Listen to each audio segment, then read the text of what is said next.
فرض کیجئے مثال کے طور پہ تسبیحات کا ذکر ہے، فرض کیجئے 30 مرتبہ آپ الحمدللہ کہیں، 30 مرتبہ سبحان اللہ کہیں، یا 33 مرتبہ الحمدللہ، 33 مرتبہ سبحان اللہ، اور مثال کے طور پہ 34 مرتبہ اللہ اکبر، یہ ذکر خدا کریں۔ یہ یا اس کے بعد جو ہے وہ آداب میں سے ہے کہ مثال کے طور پہ آپ غسل کریں، قربتاً اللہ کریں، ٹھیک ہے، یا فرض کیجئے آداب میں سے ہے مثال کے طور پہ جو ہے وہ 2 رکعت نماز ادا کریں۔ تو یہ سارے آداب یا حتیٰ زیارت کے بعد 2 رکعت نماز ہدیہ زیارت کے عنوان سے، یہ تمام آداب اس بات کی دلیل ہیں کہ معصومین علیہ الصلوۃ والسلام نے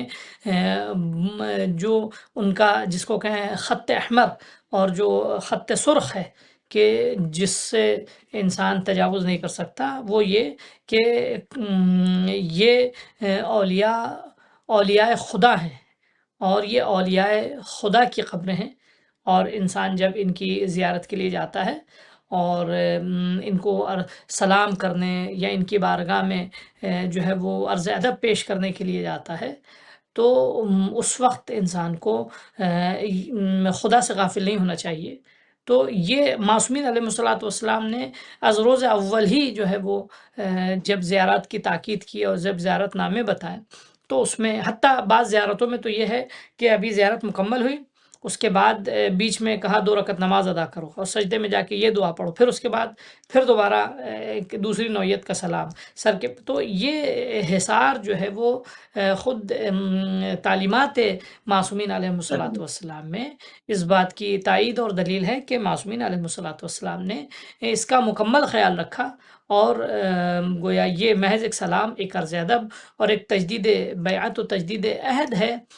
اور گویا اپنے اندر ایک روحانی اور معنوی نشاط اور ایک اپنے آپ کو معنوی اعتبار سے، روحانی اعتبار سے بوسٹ کرنا اور اپنے آپ میں رشد لے کر آنا کہ خدایا ہم تیرے اولیاء کی بارگاہ میں آئے ہیں، اور خود یہاں آنا اس بات کی دلیل ہے، ان کو سلام کرنا اس بات کی دلیل ہے کہ خدایا جن اعلیٰ مقامات پر یہ فائز ہیں، ہمیں بھی ان اعلیٰ مقامات سے قریب ہونے یا نزدیک ہونے کی توفیق عطا کر، یا کم از کم ان کے نقش قدم پہ چلنے کی توفیق عطا کر۔ یہ وہ اولیاء ہے کہ جنہوں نے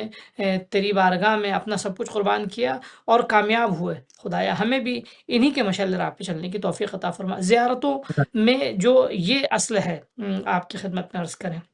یا آپ دیکھیں بعض دعائیں ہیں اس میں ہے کہ اللہم اعنی علی نفسی کما اعنت الصالحین والشہداء والصدیقین، خدایا ہمارے نفس کے اوپر قابو پانے کے لیے اسی طرح مدد فرما جس طرح تو نے اپنے نیک صالح بندے اور شہداء اور جو تیرے مقرب بندے ہیں ان کی تو نے مدد کی ہے۔ تو کہنے کا مقصد یہ ہے کہ بہرحال ہم جو ذریعے ہیں، جو گنبدیں ہیں، جو بارگاہ، جو مزارات ہیں اولیاء خدا کے، ٹھیک ہے، وہاں آپ کی خدمت میں عرض کریں جو زیارت کا فلسفہ ہے، زیارت کے لیے جو لوگ جاتے ہیں جو ہے وہ اس نیت سے آپ کی خدمت میں جاتے ہیں۔ البتہ ایک چیز اور عرض کرتے چلیں یہاں جس کی طرف توجہ بہت ضروری ہے، وہ یہ کہ ممکن ہے بعض نادان لوگ یا حقیقت و فلسفے سے غافل لوگ کچھ غیر دینی یا غیر شرعی عمل کا شکار ہوں، لیکن اس سے مذہب کے اوپر فیصلہ نہیں کیا جا سکتا۔ جی حد حدود کیا ہے اسلام میں؟ شرک اور ایمان کی جو حد ہے وہ کیا ہے؟ دیکھیے آپ کی خدمت پیش کریں، جو سب سے بنیادی حد ہے کہ انسان غیر خدا کی عبادت نہیں کر سکتا، غیر خدا کو سجدہ نہیں کر سکتا۔ سجدہ صرف جو ہے وہ خدا کا، بندگی صرف خدا کی، ٹھیک ہے۔ اور جتنے بھی اولیاء ہیں وہ اولیاء وسیلہ ہے۔ وسیلہ کس معنی میں؟ آپ دیکھیں ان سب یہ وہ کلمات ہیں، یہ وہ رموز ہیں کہ جن کو سمجھنا مکمل طور پہ ضروری ہے۔ انسان کسی بھی چیز کے وسیلے کو کس لیے اپناتا ہے؟ وسیلہ یعنی کسی شخص یا کسی چیز کی طرف پہنچانے کا ایک ذریعہ۔ مثال کے طور پہ آپ کے گھر سے آپ کو ایئرپورٹ لے جانے کے لیے کیب ہے، کار ہے، بس ہے، ٹرانسپورٹ ہے، کوئی بھی ایکس وائی زی پرٹیکولر کیا نام ہے وہیکل ہے، یہ ایک وسیلہ ہے، آپ کو آپ کی منزل تک پہنچاتا ہے۔ وسیلے کا کام ہے برج کا، جو دو چیزوں کے درمیان کے فاصلے کو دور کرتا ہے، جو دو چیزوں کے درمیان کی دوری کو ختم کرتا ہے، دو چیزوں کے درمیان کے فاصلے کو ختم کرتا ہے، یہ اصل میں جو ہے وسیلہ ہے۔ تو کام کے لیے، کام کو پورا کرنے کے لیے، مثال کے طور پہ فرض کیجئے ہمیں دیوار میں کچھ ڈرل کرنا ہے، دیوار میں مثال کے طور پہ کوئی تصویر جو ہے لٹکانی ہے، ٹانگنی ہے، لگانی ہے، تو اس کے لیے مجھے دیوار کو ڈرل کرنا ہوگا۔ تو اب ڈرل کے لیے میں ہاتھ سے نہیں کر سکتے ڈرل، اس کے لیے خاص ڈرلر ہے۔ تو اب یہ ڈرلر جو ہے ایک وسیلہ ہے جو ہمارے اور دیوار میں جو وہ سوراخ کرنے کا جو ایک پروسیس ہے اس میں فاصلے کا، تو اس کے ذریعے وہ پروسیس پورا ہوتا ہے ہمارا۔ تو وسیلے کا اصل مقصد کیا ہے؟ جو دو چیزوں کے درمیان برج کا کام کرے اور ان کے درمیان کنیکشن ایجاد کرے اور ان کے درمیان فاصلے کو ختم کرے۔ یہ مادی پریکٹیکل لائف میں، مادی دنیا میں، ہماری روزمرہ کی زندگی میں جو بھری ہوئی ہے، یعنی انسان بغیر کسی وسیلے کے زندہ رہنا اس کا، یا اپنی لائف کو پریکٹیکلی اسموتھلی اپنے چلانا، یہ انسان کے لیے امپاسبل۔ ہر انسان وسیلے کا محتاج ہے، کوئی بھی یہ نہیں کہہ سکتا کہ میں بغیر وسیلے کے سب کچھ کر سکتا ہوں۔ جو ہے وہ یہ ایک بالکل غیر عملی بات ہے، اور پریکٹیکل لائف میں ایسا ممکن ہی نہیں ہے۔ انسان ممکن اس طرح حصار میں ہے، اس طرح گھرا ہوا ہے کہ اس کو وسیلے چاہیے۔ اب آئیے مانوی دنیا میں، اللہ نے خود تک پہنچنے کے لیے بھی وسیلے کا انتخاب کیا، ذریعے کا انتخاب کیا۔ آپ دیکھیں اس کو جو ہے اتنا کمپلیکیٹڈ بنا دیا، جبکہ اتنا کمپلیکیٹڈ نہیں ہے۔ رسول خدا صلی اللہ علیہ وآلہ وسلم یا انبیاء سے گفتگو کرنے کے لیے بہت سارے طریقے تھے۔ کیا نام ہے جو ہے وہ ہمیشہ اللہ نے براہ راست اپنے نبیوں پہ وحی نازل نہیں کی، ہمیشہ اپنے نبیوں کو براہ راست جو ہے وہ میسج یا پیغام نہیں دیا ہے، کبھی درختوں کے ذریعے، کبھی پتوں کے ذریعے، اور اکثر انبیاء کے پاس جناب جبرائیل آتے تھے، یا فرشتوں کے ذریعے اللہ نے اپنے نبیوں سے گفتگو کی ہے۔ تو کیونکہ ایک ذریعہ، ایک وسیلہ ہے، ٹھیک ہے۔ یہ اللہ کو وسیلے کی ضرورت نہیں تھی، لیکن ہم کیونکہ پیغام خدا حاصل کرنے کی لیاقت نہیں رکھتے ہیں، تو ہم، یا نبیوں تک جو ہے ایک ذریعہ تھا پیغام پہنچانے کا، تو وہ اللہ نے فرشتوں کے ذریعے ایک وسیلہ، نبیوں کے لیے فرشتوں کو وسیلہ بنایا خدا کے پیغام حاصل کرنے کا، ٹھیک ہے۔ یا فرض کیجئے ہم خدا تک براہ راست نہیں پہنچ سکتے تھے، تو اللہ نے ہمیں وسیلہ بنایا اپنی ذات تک پہنچانے کے لیے، ہمارے لیے وسیلہ بنایا پیغمبروں کو، نبیوں کو، ٹھیک ہے نا، تاکہ ہم، یا مثال کے طور پہ اپنی کتاب کو۔ تو یہ وسیلہ کیا ہے؟ وسیلے، یہ جتنی بھی چیزیں وسیلہ بنتی ہے، فَابْتَغُوا إِلَيْهِ الْوَسِيلَةَ، یہ جتنی بھی چیزیں وسیلہ بن رہی ہیں اللہ تک پہنچنے کے لیے، یعنی اللہ اور ہمارے بیچ کے لیے یہ برج ہیں، اللہ اور ہمارے بیچ کے درمیان ایک کنیکشن ہے، اور اللہ اور ہمارے بیچ کے درمیان کے ایک فاصلے کو کم کرتی ہیں۔ اللہ کی معرفت، اللہ کی عبادت، اللہ کی اطاعت، اللہ کے احکام کو حاصل کرنا، اور اللہ کی عبادت کے طریقے کو سیکھنا، سلیقے کو سیکھنا، یہ سب جو ہے وہ ان سب چیزوں کے لیے ایک برج، اور انسان محتاج ہے، اور یہ کنٹینیوس جو ہے وہ اس برج کا اور اس تسلسل کا برقرار رہنا ضروری ہے۔ تو خدا نے ان انبیاء کو اور ان اولیاء کو، جو ہمارے اور خدا کے درمیان ایک وسیلہ ہے، ان کو برج بنا کر بھیجا، وسیلہ بنا کر بھیجا۔ اور جو ہے وہ دیکھیے، مسلمانوں میں اور غیر مسلمانوں میں، یا مسلمانوں اور مسلمانوں سے قبل کی ملتوں میں فرق یہ ہے کہ انبیاء جب گئے ان کے مذہب میں تحریف ہوئی، اور جو ہے وہ انبیاء کو مثال کے طور پہ اللہ کا بیٹا بنا دیا، یا خدا بنا دیا، یا ان کی پوجا کرنے لگے، کوئی نہ کوئی شکل، کوئی نہ کوئی نام دے دیا، جس کے بعض اثرات آج بھی ہم دنیا میں دیکھتے ہیں مثال کے طور پہ، ٹھیک ہے۔ یا ان کو خدا بنا دیا، یا مظہر خدا بنا دیا، مجسمہ ان کا تیار کر دیا۔ خب یہ اسلام، لیکن اسلام میں یہ چیز نہیں ہوئی ہے۔ اسلام میں نبیوں کا، اولیاء خدا کا احترام ہے، اور واجب الاحترام ہے۔ اللہ نے ان کو مثال کے طور پہ یہ عزت عطا کی ہے، لیکن مسلمان ان کی عبادت نہیں کرتا، مسلمان ان کی پرستش نہیں کرتا، مسلمان ان کے آگے سجدہ نہیں کرتا، کیونکہ یہی وجہ ہے، دیکھیں روایات میں، اور معصومین علیہ السلام کی ہدایت کے مطابق ہم کیا نام ہے، غیر خدا کے آگے سجدہ نہیں کرتے۔ اب یہاں آپ کی خدمت میں عرض کریں، اب یہاں دیکھیں لوگوں کی غلطی کبھی بھی مذہب کے اکاؤنٹ میں اس کو نہیں ڈالا جا سکتا۔ عوامی سطح پر بہت سے نادان لوگ غلطی کر سکتے ہیں۔ اب فرض کیجئے ہمارے ہاں جو ہے وہ معصومین کی ذریح کا سجدہ نہیں ہے، سجدہ خدا کا ہے، سجدہ شکر ہے، جو ذریعہ کی مثلا ائمہ علیہ السلام کے ذریعے کے پاس پہنچتے ہیں اور وہاں جا کے جو لوگ سجدہ کرتے ہیں وہ سجدہ شکر خدا کا کرتے ہیں کہ خدایا تیرا لاکھ لاکھ شکر کہ تو نے اس مقدس سرزمین کی زیارت کا شرف عطا کیا، وہ سجدہ شکر خدا کا ہوتا ہے۔ یا مثال کے طور پہ ہم زری کے سامنے بوسہ لے سکتے ہیں احترام میں، لیکن ہم یہ کہ مثلا اس زری کو سجدہ کر رہے ہیں، کوئی بھی مثال کے طور پہ سمجھدار شیعہ یا سمجھدار مسلمان ایسا کام ہرگز نہیں کرتا، کیونکہ سجدہ غیر خدا کا جائز نہیں ہے۔ رسول خدا صلی اللہ علیہ وآلہ وسلم یا ائمہ طاہرین علیہ السلام نے اپنی زندگی میں کبھی بھی لوگوں کو انکریج نہیں کیا۔ حتیٰ مولا کائنات کسی قبیلے سے گزرے تو وہاں کے لوگ ایک پیر پہ کھڑے ہو کے اچھل اچھل کے جو ہے وہ مولا کائنات کا استقبال کر رہے تھے یا مولا کائنات کو خدا حافظی کر رہے تھے، تو مولا نے کہا کہ ما ھذا الذی صنعتم، یہ تم کیا کر رہے ہو؟ ٹھیک ہے، یہ ایسا کام ہے کہ جس سے نہ تمہاری دنیا آباد ہوگی نہ آخرت، مفہوم عرض کر رہا ہوں۔ کہا کہ ہم اپنے رؤساء اپنے حکام کا استقبال اسی طرح کرتے ہیں۔ کہا کہ میں اس سے راضی نہیں ہوں۔ مولا نے منع کیا ہے، یعنی گویا معصومین علیہ السلام نے کبھی بھی لوگوں کو اپنا عبید نہیں بنایا۔ جیسے جناب عیسیٰ علیہ السلام کے لیے اللہ نے جب جناب عیسیٰ سے پوچھا کہ کیا اے عیسیٰ ابن مریم یہ بتائیے کہ آپ نے لوگوں سے اپنی قوم سے یہ کہا ہے کہ ہمیں اور ہماری والدہ کو جو ہے تم خدا مانو؟ تو جناب عیسیٰ نے جواب دیا، قرآن میں موجود ہے کہ خدایا سب سے پہلے میں نے کہا نہیں، اور اگر میں کہتا تو جانتا، تیری بارگاہ میں یہ بات چھپی نہیں رہتی۔ تو کہنے کا مقصد یہ کہ نہ انبیاء نے نہ اولیاء خدا نے کسی نے بھی اپنی عبادت کی اجازت نہیں دی ہے اور اپنے آگے سجدہ کرنے کا حکم نہیں دیا۔ یہی ٹھیک وجہ ہے۔ ہے معصومین اچھا، علیہ السلام نے، تو میں اس بات کو معصومین علیہ السلام کی بارگاہ میں یہ امپورٹنٹ نقطہ ہے، جو حتیٰ نادان لوگ جو کرتے ہیں، اب وہ اپنی نادانی میں کرتے ہیں، غفلت میں کرتے ہیں، لیکن معصومین علیہ السلام کی ذریعوں کے سامنے یا ان کے بارگاہ میں جو سجدہ ہوتا ہے وہ سجدہ اللہ کی شکر کا سجدہ ہے، نہ یہ کہ ان قبروں کا سجدہ ہے، نہ یہ کہ معصومین کے آگے سجدہ ہے۔ ٹھیک ہے، اگر کوئی نادانی میں کرتا ہے معصوم کے آگے سجدہ تو اس کو ہمارا مذہب اور ہمارا پورا دین جو ہے وہ اس کو ہرگز ریکگنائز نہیں کرتا، ہرگز اس کو ایکسیپٹ نہیں کرتا، وہ ایک نادانوں کا عمل ہے۔ تو اوورآل آپ کی خدمت میں عرض کریں کہ جو ہے وہ یہ جو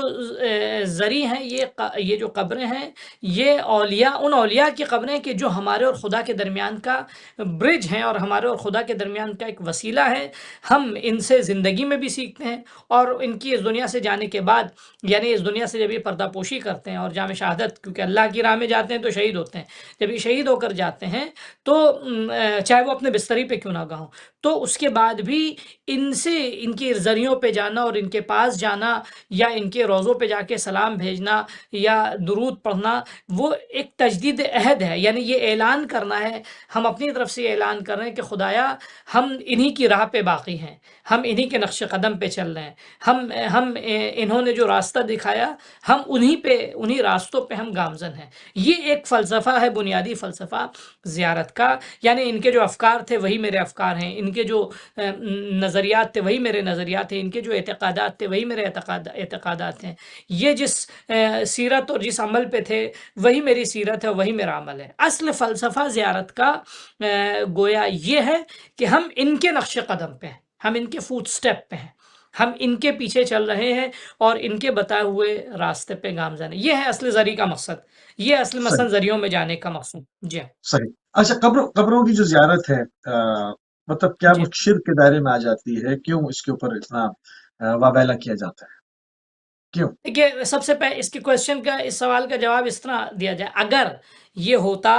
کہ قبروں کی زیارت گویا انسان کو خدا کی عبادت سے دور کرتی، ایک،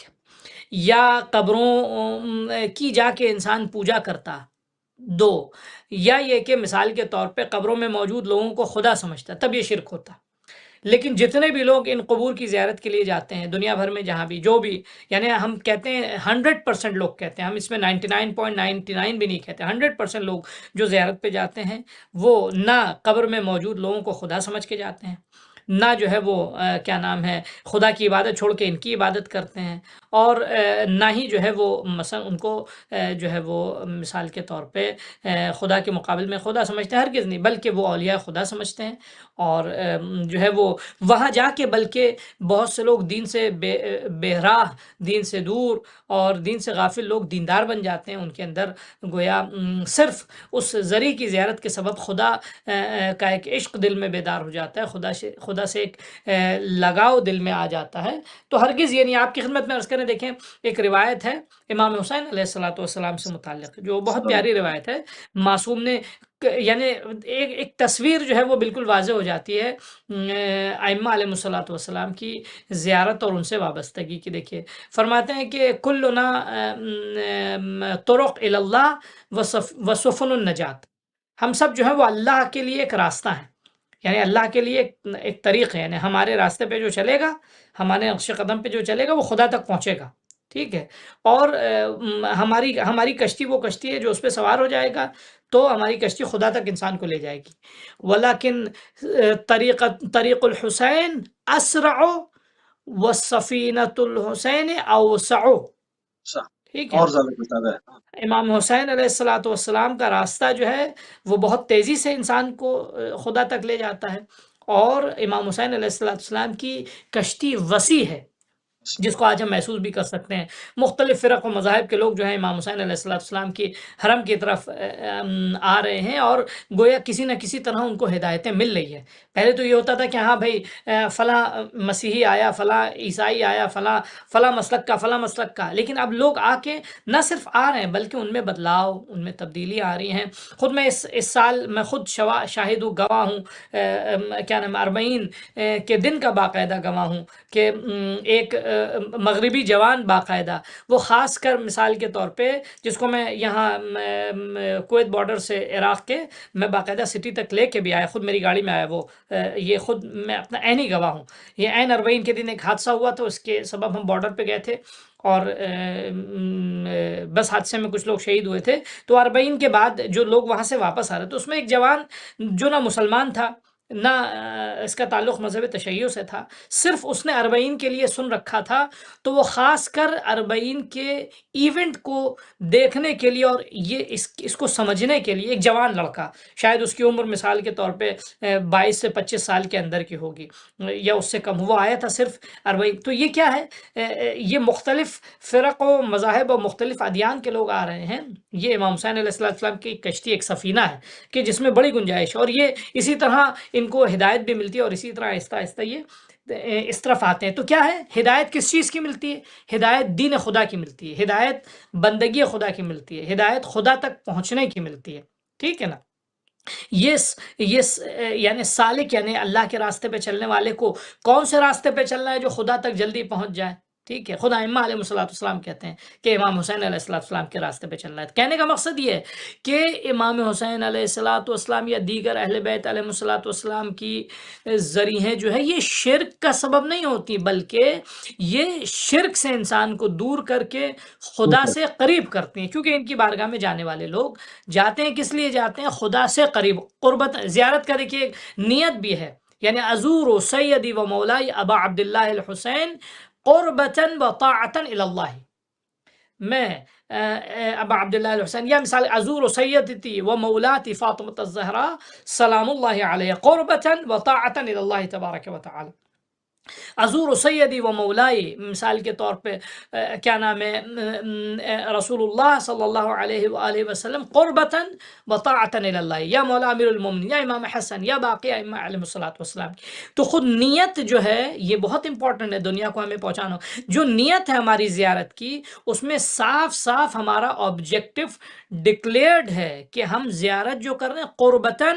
و طاعتاً الی اللہ تبارک و تعالی، قربتاً الی اللہ و طاعتاً الی اللہ، یعنی اللہ کی اطاعت اور اللہ کی قربت کے لیے ہم زیارت کر رہے ہیں۔ اور شرک کیا ہے؟ شرک یعنی ہر وہ نظریہ کہ جو انسان کو خدا سے دور کر دے یا خدا کی بندگی میں کسی کو شریک کر لے۔ ہم جو زیارت کر رہے ہیں ان ذریعوں کی، وہ صرف کس لیے؟ ہمارا مقصد خدا تک پہنچنا ہے، قربتاً اللہ، ہم ان کی زیارت کر رہے ہیں تاکہ اللہ سے قریب ہو جائیں. یعنی کیا مطلب؟ یعنی ان کی بارگاہ میں، کیونکہ یہ خدا تک ان کی رسائی ہو چکی ہے. اور یقیناً اب یہ اگر کوئی کہے کہ نہیں خدا تک پہنچنے کے لیے کسی وسیلے کی ضرورت نہیں ہے اور کیا نا کسی بھی سہارے کی ضرورت نہیں ہے، تو بالکل غلط ہے. تو پھر آپ قرآن کو بھی چھوڑ دیجئے، پھر جو ہے مثال کے طور پہ خانہ کعبہ کا طواف بھی چھوڑ دیجئے، پھر مثال کے طور پہ فرض کیجئے سب کچھ چھوڑ دیجئے، ایسے ہی بیٹھے رہیے اپنے گھر میں. تو یہ ایک گویا ایک ایسا معمہ بنا دیا ہے بعض کیا نام ہے غیر مناسب نظریات کا، کہ جو سننے میں تو سلوگن کے طور پہ عام فریبانہ ہے، لیکن جو ہے وہ ریالٹی ان کی بالکل کھوکھلی ہے، اس کی بنیادیں جو ہے وہ صحیح نہیں، اور لوگوں کو صحیح حقیقت سے دور کیا گیا ان چیزوں، ان کیا غلط فہمیوں کے ذریعے. جی ہاں. صحیح. اچھا، قبروں کی زیارت پر پابندی کے حوالے سے بعض جگہوں پر پابندی لگائی جاتی ہے، اس حوالے سے اسلامی شریعت کیا کہتی ہے؟ میں نے آپ کی خدمت میں عرض کیا کہ اگر مثال کے طور پہ جو ہے وہ قبروں کی زیارت کہیں خدا نہ کردہ ایسی ہوتی کہ جو انسان خدا کی عبادت چھوڑ کے قبروں کی عبادت کر لے، یا قبروں میں موجود لوگوں کو یہ کہے یہ خدا ہے یا یہ خدا کا شریک ہے، تو حرام ہے. جبکہ کوئی بھی ائمہ علیہ الصلوۃ والسلام کے مزارات یا ان کے مراقد مشرفہ یا ان کی قبروں کی زیارت کرنے والا شخص جو ہے وہ ہرگز جو ہے وہ اس نیت سے نہیں جاتا، بلکہ انہیں ولی خدا، وسیلہ بارگاہ خدا اور خدا کی، یعنی ان سے عبادت کا سلیقہ سیکھنا ہے، ان سے دین سیکھنا ہے، ان کے بتائے ہوئے راستے پہ چلنا ہے، اس نیت سے جاتا ہے زیارت کا. تو ہرگز یہ جو ہے وہ نہیں ہو سکتا کہ جو روکنے کا، میں آپ کی خدمت میں یہ عرض کر رہا ہوں، روکنے کا جو سبب ہے وہ یہ ایک جو ہے وہ مس انٹرپریٹیشن کہیے، ایک غلط اچھا، اس میں ترجمانی کہیے، ایک ہارون رشید کا ایک قول معذرت کے ساتھ اس میں ملتا ہے کہ اس نے کہا کہ امام حسین السلام کی قبر جو ہے وہ زندہ حسین سے زیادہ خطرناک ہے. یہاں پر لوگ جمع ہوتے ہیں، اس کے بعد جو ہے وہ اس کی حکومت جو ہے وہ لرزر و اندام ہونے کو آ جاتی ہے. یہ اس کا اس حوالے سے ان کو قبروں سے ایک سیاسی خوف بھی ہے. میں یہی عرض کر رہا ہوں، کیونکہ مثال کے طور پہ لوگ قبروں پہ آتے ہیں جب تو قبروں پہ ایک تجدید عہد ہوتا ہے، اور گویا یہ اعلان ہوتا ہے کہ ہم، یعنی مثال کے طور پہ یعنی اجتماعی شکل میں خاص کر اگر جو آتے ہیں لوگ، آپ نے دیکھا ہوگا صدام کے زمانے میں اجتماعی زیارتوں پہ پابندی تھی، ٹھیک ہے، یعنی گویا ایک مارشل لاء جیسی کیفیت تھی. 3 4 5 لوگ اکٹھا، یعنی الگ الگ انفرادی طور پہ سناٹا بکھرے ہوئے لوگ جو ہیں، کیونکہ اجتماعی شکل میں اگر جو جاتے ہیں تو اس میں ایک تجدید عہد ہوتا ہے. اور تجدید عہد اس لیے نہیں کہ انہیں کوئی جنگ کرنی ہے، انہیں کوئی مثال کے طور پہ انہیں کوئی جو ہے وہ فتنہ انگیزی کرنی ہے یا انہیں کوئی قیام نہیں ہے. یہ صرف ہوتا ہے کہ گویا امام حسین علیہ السلام نے ظلم کے خلاف قیام کیا تھا، مظلوموں کی حمایت میں قیام کیا تھا. تو ہم یہاں اجتماعی شکل میں وہی عہد پیما کی جو ہے وہ کیا نام ہے اس کو باز احیا کر رہے ہیں، دوبارہ سے ہم پھر ان پہ کیا نام ہے اعلان کر رہے ہیں کہ ہم بھی انہی عہد و پیمان پر ہیں. تو یہ اب جتنے بھی لوگوں نے پابندیاں لگائیں، چاہے وہ کیا نام ہے اس وقت کے ہوں یا جو ہے وہ یعنی اس صدی کے یا گزشتہ صدیوں کے رہے ہوں، یا اسلام کی ابتدائی زمانے یعنی رسول خدا صلی اللہ علیہ وسلم کے بعد جب دوسری حکومتیں آئیں، اس زمانے میں جتنے بھی لوگوں نے امام حسین علیہ السلام کی شہادت کے بعد پابندیاں لگائیں، تو اس کا سبب یہ تھا کہ وہ یہ جانتے تھے کہ یہاں جانے والے لوگ مردے کی عبادت کے لیے نہیں جا رہے ہیں، قبر میں موجود شخص کو ایک مردہ سمجھ کے اس کی بندگی کے لیے نہیں جا رہے، بلکہ اس سے تجدید عہد. آپ دیکھیں خود ہارون رشید کے لیے ملتا ہے، یہ امام کاظم علیہ السلام کے ساتھ گئے تو یہ بھی رسول خدا صلی اللہ علیہ وآلہ وسلم کی قبر پہ جا کے جو ہے وہ سلام کرتے تھے. السلام علیکہ، وہ یبن مشہور معروف مناظرہ امام کاظم علیہ السلام کا ان سے معروف ہے. ایک گئے زری پہ گئے، انہوں نے جا کے کہا السلام علیکہ یبن عم، اس کے ذریعے وہ رشتہ داری اپنی دکھانا چاہ رہے تھے. امام کاظم علیہ السلام نے کہا السلام علیکہ یا جدہ، تو اس پہ انہوں نے اعتراض بھی کیا کہ بھئی یہ کون سی بات ہے، آپ ان کی بیٹی کی اولاد میں سے ہیں اور جو ہے وہ آپ ان کو جد کہتے ہیں. تو امام نے متعدد مثالیں دیں، جناب کیا نام ہے عیسیٰ کو جو ہے وہ حوالہ دیا کہ وہ جو ہے وہ جناب ابراہیم کی نسل سے انہیں کہا جاتا ہے، کہ جبکہ وہ جناب مریم سے ان کا سلسلہ ملتا ہے، تو کیسے ہو سکتے ہیں؟ تو جس نسبت سے جناب عیسیٰ جناب ابراہیم کی اولاد ہو سکتے ہیں، اسی نسبت سے ہم بھی رسول خدا صلی اللہ علیہ وآلہ وسلم کی اولاد ہیں. تو کہنے کا مقصد ہے وہ بھی سلام کرتے تھے، تو وہاں سلام کرنے کا کیا مقصد تھا؟ وہاں سلام کرنے کا مقصد یہ کہ یا رسول اللہ ہم آپ کے عہد پہ باقی ہیں۔ سلام کا بنیادی فلسفہ کیا ہے؟ بنیادی فلسفہ ہے کہ ہم اس عہد پر باقی ہیں۔ اب وہ عہد ہی، کیونکہ دیکھیے امام حسین علیہ السلام کا قیام یا اس جیسی تحریکیں یا اس عہد پر بقا جو ہے، یہی سب سے بڑا خطرہ ہے، ٹھیک ہے نا؟ اس کو جیسے اس وقت کا یزید خائف تھا، ویسے ہی ہر زمانے میں لوگ خوف زدہ ہوں گے، لہٰذا وہ جو ہے وہ ہر دور میں اگر آپ کو پابندیاں نظر آئیں گی تو یہ پابندیاں مثال کے طور پہ مذہب کی تو دیکھیے آڑ ہوتی ہے، اور مذہب کو تو ہر زمانے میں ظالم طاقتوں نے اپنے اقتدار کے لیے جو ہے ایک شیلڈ بنایا ہے، ایک سپر بنایا ہے،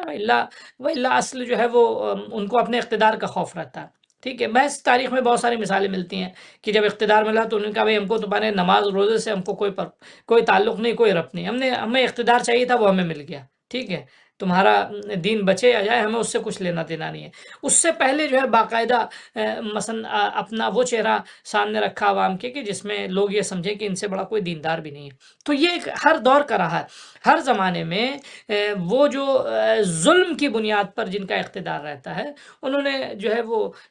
دین اور مذہب کو اپنے لیے ایک سپر بنایا ہے، جبکہ ان کا دین اور مذہب سے کوئی تعلق نہیں ہوتا۔ یہ ایک اوور آل فارمولہ ہے کہ جس کو ساری دنیا دیکھتی ہے، ہمارے کہنے یا نہ کہنے سے کوئی فرق نہیں پڑتا، لیکن یہ ایک پریکٹیکل سی بات ہے کہ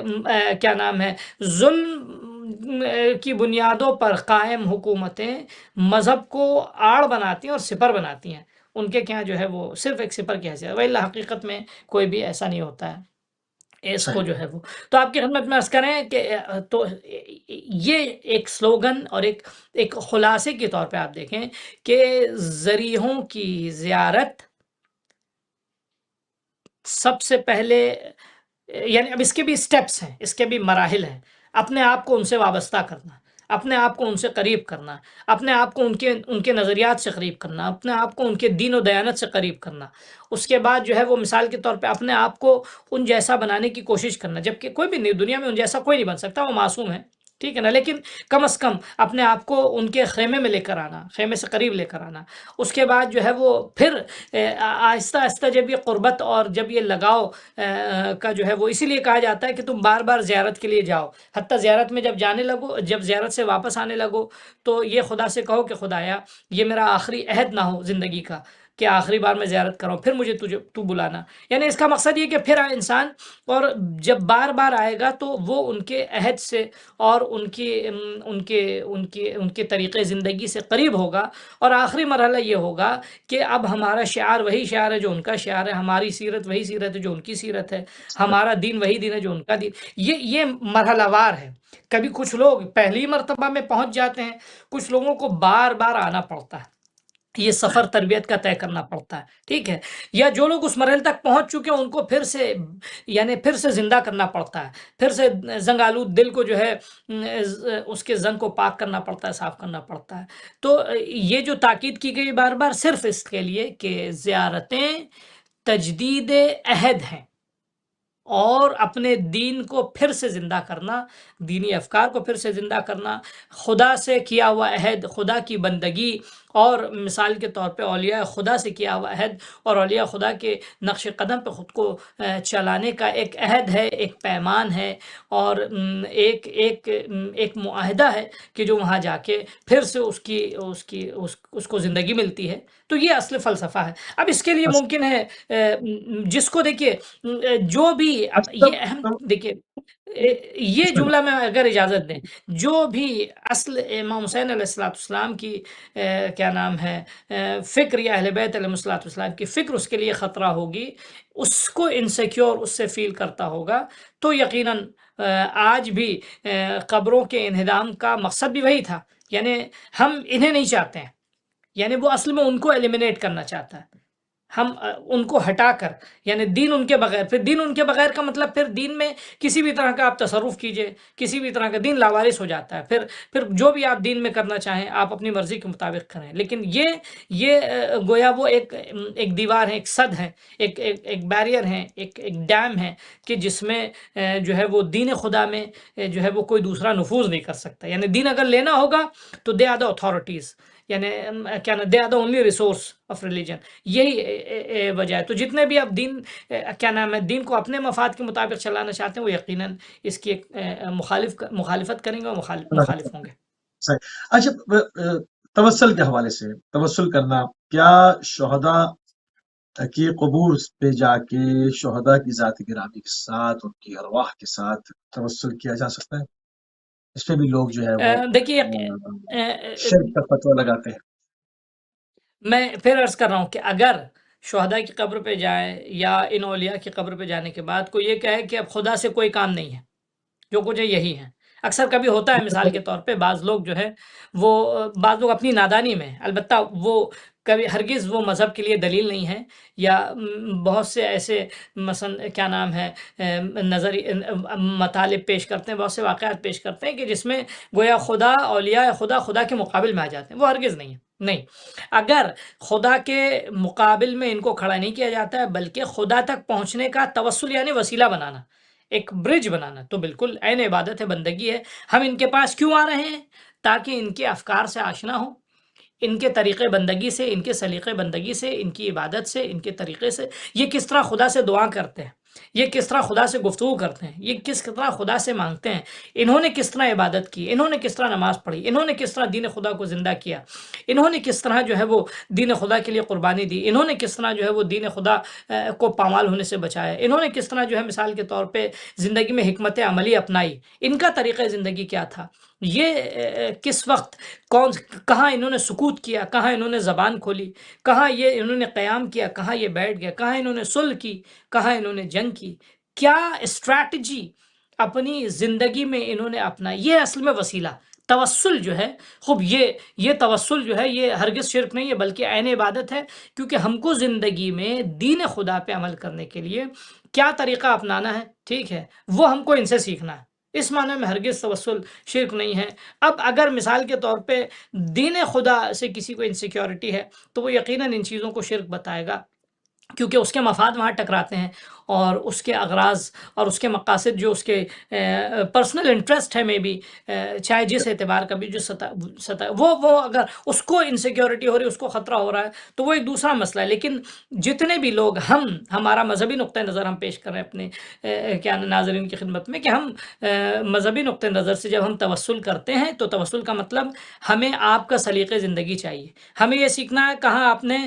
خدا سے کس طرح مانگا ہے، آپ نے خدا سے کس طرح بات کی ہے، آپ نے خدا کی کس طرح عبادت کی، آپ نے خدا کا کس طرح سجدہ کیا، آپ کا قیام کیسا تھا، آپ کا قعود کیسا تھا، آپ کی خاموشی کیسی تھی، آپ کا بولنا کیسا تھا، آپ کی جنگ کیسی تھی، آپ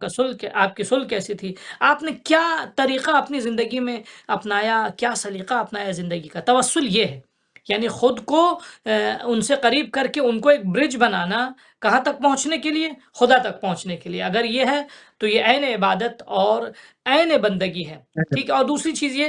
ایک اور امپورٹنٹ ہے کہ مثال کے طور پہ فرض کیجئے کیا نام ہے، ہم اپنے آپ کو مثلا ان کا بندہ کہنا، اپنے آپ کو، جب یہ لفظ اکثر ہمارے معاشرے میں رائج ہے، لوگ استعمال کرتے ہیں، ٹھیک ہے، ہم تو اہل بیت کے بندے ہیں، ہم تو امام حسین کے بندے ہیں، ہم تو مولا علی کے بندے ہیں، تو یہاں بندہ اس معنی میں نہیں ہے کہ ہم ان کو رب مانتے ہیں، ہرگز رب نہیں۔ مولا کائنات کا ایک جملہ ہے رسول خدا کے بارے میں، معاف کیجیے گا، رسول خدا صلی اللہ علیہ وآلہ وسلم کے سلسلے میں مولا کائنات فرماتے ہیں، حضرت علی ابن ابی طالب علیہ الصلوۃ والسلام فرماتے ہیں کہ انا عبد من عبید محمد صلی اللہ علیہ وآلہ وسلم۔ رسول خدا کے بہت سارے، یہاں عبید جو ہے وہ غلام کے معنی میں، یہاں عبد مخلوق کے معنی میں نہیں ہے، یعنی ہم جو اپنے آپ کو بندے اہل بیت علیہ الصلوۃ والسلام کہتے ہیں، اور بندے امام حسین کہتے ہیں، بندے امام حسن، بندے امام علی علیہ الصلوۃ والسلام کہتے ہیں، اور یا معصومین کا بندہ کہتے ہیں، تو اس معنی میں کہ ہم ان کے در کے غلام ہیں، نہ یہ کہ ہم ان کی مخلوق ہیں۔ تو لفظوں کو صحیح سمجھنا ہے۔ ہمارے جتنے بھی اہل بیت کے چاہنے والے دنیا میں جہاں بھی ہیں، وہ اگر اپنے آپ کو ان کا بندہ کہتے ہیں تو بندہ اس معنی میں کہتے ہیں کہ وہ ان کے در کے غلام ہیں، نہ یہ کہ ان کی مخلوق ہیں، نہ یہ کہ وہ ان کی بندگی کرتے ہیں، یعنی بندگی عبادت کے معنی میں۔ ہاں، بندگی مثال کے طور پہ غلامی کے معنی میں، خدمت کے معنی میں، اور کیا نام ہے ان کے در کی نوکری کے بارے میں، معنی میں، تو یہ ٹھیک ہے، ہاں یہ ہم سب ہیں، ہم ان کے در کے غلام ہیں، ہم ان کے بندے ہیں۔ لیکن غلامی کے معنی میں ہے، نوکری کے معنی میں ہے، ان کی خدمت گزاری کے معنی میں ہے، نہ یہ کہ ہم ان کی عبادت کرتے اور ان کو کیا نام ہے ان کو لائق عبادت سمجھتے، نہیں،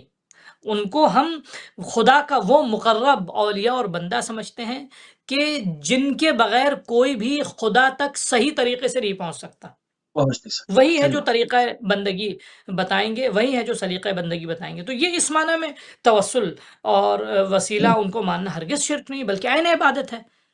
مثال کے طور پہ اگر یہ شرک ہے تو پھر کسی بھی عام انسان کا کسی بھی مولوی کے سامنے بیٹھ کے جا کے اس سے قرآن سیکھنا، یا جتنے بھی مثال کے طور پہ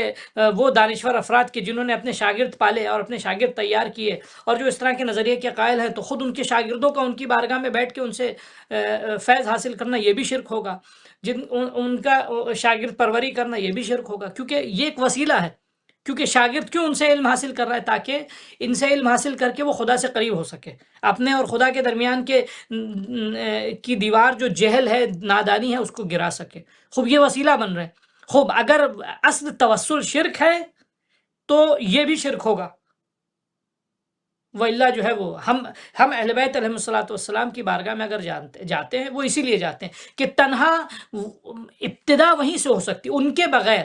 یعنی اگر کوئی بھی علم کا سلسلہ، کوئی بھی معرفت کا سلسلہ، کوئی بھی بندگی کا سلسلہ، کوئی بھی اطاعت کا سلسلہ، کوئی بھی خدا کی بارگاہ میں خدا پرستی کا سلسلہ اگر ان سے جا کے نہیں ملتا ہے تو وہ نامکمل ہے، وہ ادھورا ہے، وہ ہرگز کیا نام ہے وہ حق لے ہی نہیں جا سکتا، کیونکہ تنہا یعنی گویا تنہا راستہ خدا تک پہنچنے کا کون ہے؟ وہ لوگ ہیں کہ جن کو خدا نے راستہ بنایا ہے، ٹھیک ہے، جن کو خدا نے طریق بنایا ہے۔ صراط المستقیم، مجھے صراط مستقیم کی راہ دکھا، اس پہ باقی رکھ، پھر خدا نے خود بیان کیا کون؟ شہداء، انبیاء، صالحین، اولیاء، ان کا راستہ صراط مستقیم ہے، خود قرآن مجید بریف کرتا ہے، ٹھیک ہے۔ تو اب ہم ان کے راستے پہ جو ہم چل رہے ہیں، ان سے ہم قریب ہو رہے ہیں، کیونکہ ہم کو خدا تک پہنچنا ہے، تو یہ وسیلہ ہے، وصول اللہ اور قرب صحیح، اللہ کا یہ اچھا، وسیلہ ہے۔ صحیح۔ آل رسول صلی اللہ علیہ وآلہ وسلم کی قبور کی زیارت کا جی، فائدہ اور فلسفہ کیا ہے؟ اس پہ بھی ذرا روشنی ڈالیں۔ دیکھیے سب سے پہلے ایک انسان کے اندر جو ہے وہ سب سے پہلے انسان ابھی اگر مسلمان ہے تو کبھی کبھی گناہوں کے ذریعے اس کا دل زنگالود ہو جاتا ہے، تو ایک ان کی قبروں میں ایک اللہ کی طرف سے ایک عجیب وہ جو حرم ان کا ہے اس میں ایک عجیب سی روحانیت اور ایک معنویت ہے، جہاں انسان جو ہے اس کے اوپر سب سے پہلے وہ جو ہے وہ کیا نام ہے ندامت طاری ہوتی ہے کہ جہاں سب سے پہلے خدا کی بارگاہ میں وہ ان کے حرم میں جاتا ہے اور جا کے وہ مثلا خدا کی بارگاہ میں احساس شرمندگی کرتا ہے، ایک دوسرا یہ کہ ان کی بارگاہ میں جب جاتا ہے اور جب ان کو پہچاننے کی کوشش کرتا ہے کہ یہ کون ہے، کیا انہوں نے اپنا سب کچھ قربان کیا، کس لیے؟ دین خدا کے لیے۔ کیوں دین خدا کے لیے اپنا سب کچھ قربان کیا؟ تاکہ ہم جیسے لوگ جو ہیں وہ سکون کی زندگی اور دینداری والی زندگی اور جو ہے وہ ظلم کے سے محفوظ رہ کے امن و امان کی زندگی گزار سکیں۔ ہمارے لیے انہوں نے اتنی قربانی عطا کی اور جو ہے وہ ہم کس طرح جو ہے ان کے احسانات کا بدلہ چکا رہے ہیں۔ تو ایک یہ خود بخود ایک روحانی انقلاب کا سبب ہوتا ہے، ٹھیک ہے۔ اس کے بعد یہ ایک ابتدائی مراحل ہے، انسان جو ہے وہ جب ان تک پہنچ جاتا ہے تو پھر اب ان کے ذریعے جیسا کہ میں نے ابھی عرض کیا کہ ان اولیاء علیہم الصلوۃ والسلام کے ذریعے اب ان کی سیرت پہ جب وہ چلنے لگتا ہے تو پھر اس کی منزل خدا تک پہنچتی ہے، وہ خدا سے قریب ہونے لگتا ہے۔ اور پھر آپ سوچئے کیا نام ہے امام سجاد علیہ الصلوۃ والسلام سے اگر کوئی شخص قریب ہوتا ہے تو پھر امام سجاد علیہ الصلوۃ والسلام کی دعاؤں سے قریب ہوتا ہے، ان کی عبادت سے قریب ہوتا ہے۔ ایک شخص تھا، اب دیکھیں ائمہ نے یہی کام کیا، امام سجاد علیہ الصلوۃ والسلام کی عبادت کو دیکھ کے ایک شخص نے عبادت کی تعریف کیا آپ نے کہ ماشاءاللہ آپ کتنی عبادت کرتے ہیں، تو مولا نے فوراً جو ہے اس شخص کو کہا کہ تم نے ہمارے جد کی عبادت کو نہیں دیکھا۔ یعنی کیا؟ یعنی تم ہم سے، یعنی فوراً اس شخص کو مولا کائنات کی طرف لے کر گئے، تاکہ وہاں مولا کائنات کی طرف جب پہنچے گا تو پھر وہاں مولا کائنات سے وہ خدا تک پہنچے گا کہ علی جیسا اتنا عبادت گزار، اتنے کمالات، اتنے فضائل والا، اتنی قدرت و طاقت والا، اتنے کمالات والا کہ جس کے پاس دنیا اور آخرت کے اللہ نے سارے اختیارات دے رکھے ہیں نبی اکرم صلی اللہ علیہ وآلہ وسلم کے بعد، لیکن ایسا انسان اتنی قدرت و طاقت کے باوجود بھی خدا کی بارگاہ میں سجدہ ریز ہے۔ یعنی کیا؟ اللہ یعنی جیسے آپ دیکھیں معصومین کی روایت ہے بنا عرف اللہ، ہمارے ذریعے خدا پہچانا گیا، اللہ یعنی مثلا لولانا لما عبد اللہ، اگر ہم نہ ہوتے تو اللہ کی عبادت، یعنی کیا مطلب اللہ کی عبادت نہ ہوتی؟ ایک معنی تو یہ ہے کہ مثال کے طور پہ شیطان کا دنیا پہ غلبہ ہوتا، کہ بھئی اگر یہ نہ ہوتے دین کا دفاع کرنے والے تو شیطانی طاقتیں غالب ہوتی. ہر دور میں اللہ نے رکھا ہے شیطانی طاقتوں کے مقابل میں کچھ ایسے رکھے ہیں اپنے اولیاء کے جو شیطانی طاقتوں کا مقابلہ کرتے ہیں، جو ہمیشہ، اور ان کی اللہ مدد بھی کرتا ہے. ایسا نہیں کہ ان کو اکیلا چھوڑ دیتا ہے کہ مثلا شیطان کو غلبہ ملے، ایسا نہیں ہوتا ہے. یہ ایک سیرت ہے، خدا کی ایک سنت ہے ہر زمانے کے لیے. تو ایک تو یہ کہ شیطان کا غلبہ ہونے نہیں دیتے ہیں یہ، یا ان کے راستے پہ چلنے والے. دوسری چیز یہ کہ انہی کے ذریعے صحیح عبادت کا سلیقہ ملتا ہے. یعنی اگر یہ نہ ہو تو لوگوں کو یہ نہیں معلوم ہو پائے گا کہ اللہ کی عبادت کیسے کی جاتی ہے. اب فرض کیجئے میں نے ابھی واقعہ آپ کی خدمت میں پیش کیا، ناظرین کو یاد ہے کہ مولا کائنات کے استقبال کے لیے لوگ ایک پیر پہ کھڑے ہو کے اچھل اچھل کے آ رہے تھے. تو مولا کائنات نے کیا کہا؟ انہوں نے کہا ہم اپنے عمرہ کا استقبال کرتے ہیں. اسی مولا کائنات نے فوراً منع کیا. آپ ولی خدا ہے، خلیفۃ اللہ ہے، آپ نے منع کیا کہ نہیں، مجھے ایسا استقبال نہیں چاہیے. ٹھیک ہے نا؟ پھر آپ نے صحیح طریقہ بتایا. یعنی جو ہے وہ اہل بیت علیہم الصلاۃ والسلام کے ذریعے صحیح بندگی، صحیح سجدہ، صحیح عبادت، صحیح تسبیح، صحیح دعا، خدا سے کیسے بات کرنی ہے. قسم اللہ کی آپ دیکھیں ابھی ماہ مبارک رمضان گزرا ہے، ماہ مبارک رمضان میں وہ دعائیں ہیں، اگر یہ دعائیں نہ ہوتی تو تا قیام قیامت لوگوں کے پاس اتنی فکر ہی نہ ہوتی کہ خدا سے کس طرح بات کرتے ہیں، خدا کی جو ہے خدا سے کیا مانگنا چاہیے. اب میں ایک مثال دوں آپ کو، بہت امپورٹنٹ ہے کہ لوگ اپنی نادانی میں مثال کے طور پہ کیا کرتے ہیں. اکثر ایسا ہوتا ہے بہت سے لوگ گنہگار ہیں اور ان کو اپنے گناہوں کا احساس بھی ہوتا ہے، تو وہ گناہوں کے احساس کے سبب نادم بھی ہوتے ہیں وہ. تو اب وہ خدا سے کیا کہتے ہیں دعاؤں میں؟ خدایا، یہ میں چاہ رہا ہوں ناظرین اس کو محفوظ بھی کر لیں، انشاءاللہ سب کی زندگی میں یہ چیز کام آئے گی. وہ اکثر ہوتا ہے، آپ نے دیکھا بھی ہوگا، خدایا اگر تو مجھے آخرت پہ، میں اتنے گناہ گار ہوں، اس قدر میں نے گناہ کیے ہیں کہ میں عذاب کا مستحق ہوں، یقیناً مجھے معلوم ہے، تو مجھے آخرت کے بجائے اس دنیا ہی میں مجھ پہ عذاب نازل کر دے. ایسا اکثر دیکھا ہوگا آپ نے، سنا بھی، لوگ کہتے ہیں خدایا مجھے آخرت میں عذاب نہیں چاہیے، اسی دنیا میں عذاب چاہیے. بہت سے لوگ نادانی میں اس طرح مانگتے ہیں. روایت کہتی ہے کہ رسول خدا صلی اللہ علیہ وآلہ وسلم نے ایک شخص کو دیکھا کہ اس کی حالت ایک جو ہے وہ سوکھے ہوئے چوزے انسان، یعنی ایک دم بالکل نحیف سے انسان کی ہو گئی حالت، ایک دم چہرہ اس کا حونق ہے، چہرے سے پتہ چل رہا ہے کہ وہ بہت پریشان ہے. تو یعنی گویا مصیبت زدہ لگتا ہی ہے. تو رسول خدا نے پوچھا اس سے، حل کنت تدعو اللہ بشیء، کہ اے بھائی یہ بتا تو اللہ سے دعا کس طرح کرتا ہے، کچھ مانگتا ہے خاص اللہ سے، تیرے دعا کا خاص طریقہ ہے؟ تو قال، اس شخص نے کہا، کنت اقول، میں یا رسول اللہ میں یہ کہتا تھا، اللہم ما کنت معاقبی بہ فی الآخرۃ فعجلہ لی فی الدنیا. خدایا جو تو میرا حساب کتاب آخرت میں کرے گا میرے گناہوں کے سبب، مجھے آخرت میں عذاب نازل نہ کر مجھ پہ، اسی دنیا پہ مجھ پہ عذاب نازل کر دے.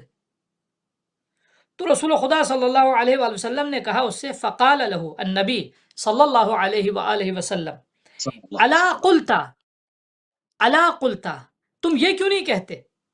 رسول خدا نے یہ نہیں کہا تو گنہگار ہے، تیری قسمت خراب ہے، تجھے اچھا کیا تو نے اللہ سے دعا مانگی کہ خدایا ہم مجھے دنیا میں عذاب نازل کر دے، آخرت میں عذاب نہیں چاہیے. رسول خدا نے کہا الا قلتا،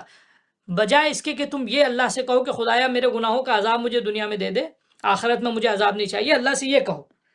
کیا کہو؟ اللہم آتنا فی الدنیا حسنہ وفی الآخرت حسنہ وقنا عذاب النار. خدایا مجھے دنیا میں بھی نیکی عطا کر، مجھے آخرت میں بھی نیکی عطا کر، وقنا عذاب النار، اور مجھے آخرت کے جہنم کے عذاب سے جو ہے وہ مجھے محفوظ رکھ. فدعا اللہ فشفاہ، تو جب اس شخص نے یہ دعا کرنا شروع کی تو خدا نے اس کو شفا بھی عطا کی. یعنی کیا کہنے کا مقصد ہے؟ اب اہل بیت علیہ السلام، رسول خدا اگر اس شخص کو نہ بتاتے تو ساری زندگی اپنے لیے یہ عذاب کی دعا کرتا رہتا، ساری زندگی اپنے لیے مصیبت کی دعا کرتا ہے. یہ ایک میسج بھی ہے ان لوگوں کے لیے کہ جو گنہگار، بہرحال ہم سب گنہگار ہیں، کوئی بھی معصوم نہیں ہے، کہیں نہ کہیں گناہ ہو جاتا ہے جانے انجانے میں. ٹھیک ہے، انسان خطا کا شکار ہو جاتا ہے، تو انسان کو مایوس نہیں ہونا چاہیے. انسان اپنے گناہوں کا تدارک کرے اور اللہ سے اس طرح مانگے، خدایا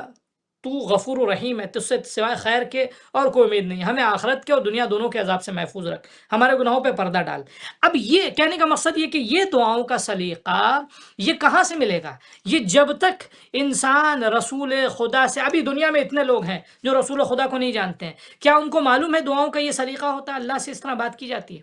یا مثال کے طور پہ لاکھوں کروڑوں خربوں کی تعداد میں سواد اعظم ہے، ائمہ علیہ الصلوۃ والسلام نے جو دعائیں بتائی ہیں، کیا ان کو وہ دعائیں معلوم ہیں؟ یہ امپورٹنٹ نقطہ ہے. یا وہ جانتے ہیں کہ مثال کے طور پہ صبح کے وقت کیا اللہ سے مانگنا چاہیے، شام کے وقت کس طرح اللہ سے مانگنا چاہیے. آج مثال کے طور پہ فرض کیجئے کون سا دن ہے، اگر جمعہ کا دن ہے، جمعرات کا دن ہے، ہفتے کا دن ہے، تو آج خدا سے کیسی گفتگو کرنی چاہیے. نہیں معلوم. کیوں نہیں معلوم ہے؟ کیونکہ ان سے قریب نہیں ہے، ان سے آشنا نہیں ہے. جب ان سے قریب ہوں گے، ان سے آشنا ہوں گے، تو ان کے بتائے ہوئے نسخے ان کی زندگی میں آئیں گے، ان کے بتائے ہوئے طریقے ان کی زندگی میں آئیں گے، ان کی بتائے ہوئے دعائیں ان کی زندگی میں آئیں گی. تو وہ خدا سے بھی گفتگو کا سلیقہ ان کو ملے گا، خدا سے بات کرنے کا سلیقہ ملے گا، خدا سے عبادت کا سلیقہ ملے گا. تو لولانا لما عبد اللہ، اگر ہم نہ ہوتے تو اللہ کی عبادت نہ ہو پاتی. یہ اس معنی میں نہیں ہے کہ مثال کے طور پہ ہم جو ہے وہ دیوار ہیں، یعنی اگر اللہ کی عبادت کرنی تو ہماری عبادت کرو، نہیں، بلکہ ہماری عبادت سے اللہ کی عبادت کا سلیقہ سیکھو. لولانا لما عرف اللہ، بنا عرف، ہم نہ ہوتے تو اللہ کو پہچان نہیں سکتے تم. ٹھیک ہے نا. یعنی کیا؟ یعنی ہمارے ذریعے آپ دیکھیں مثال کے طور پہ جو ہے وہ مولا کائنات کو وسیلہ معرفت خدا کہا جاتا ہے. شہزادی زہرا سلام اللہ علیہ کو وسیلہ معرفت خدا کہا جاتا ہے. خوب. نبی اکرم صلی اللہ، کیوں؟ نبی اکرم صلی اللہ علیہ وآلہ وسلم کی تربیت کے بعد ان کی آپ دیکھیں اتنی عظمت و فضیلت رسول خدا نے بیان کی، لیکن اس کے بعد یعنی انہوں نے مثلا اپنی زندگی میں اتنے اختیارات، جبکہ آپ دیکھیں یعنی مثلا مباہلے میں جو نصارہ نے اعتراف کیا تھا کہ یہ ایسے چہرے ہیں کہ اگر یہ پہاڑوں کو کہیں تو اپنی جگہ سے ہٹ جائیں. اتنی طاقت اور اتنی قوت، فرشتوں کو اپنے گھر میں بلا لینا، اپنا ایک صدقہ دے کے جو ہے مثلا کیا نام ہے قرآن کی آیتیں نازل کروا لینا، اس قدر اخلاص و بندگی تھی، اتنا اختیار تھا ان کے پاس. لیکن اس کے باوجود بھی زندگی کے سخت ترین لمحات کا تحمل کیا خدا کے لیے، یعنی خدا کی بندگی کے لیے، خدا کی عبادت کے لیے. تو یہ وسیلہ عبادت ہیں ہماری زیارتیں. میں اپنی بات کو ایک جملے میں کنکلوڈ کروں، اگر ہماری زیارتیں، ان قبروں تک جانا، وہ خود کو ان سے قریب کرنے کے لیے تاکہ ان کے ذریعے ہم خدا سے قریب ہو سکیں،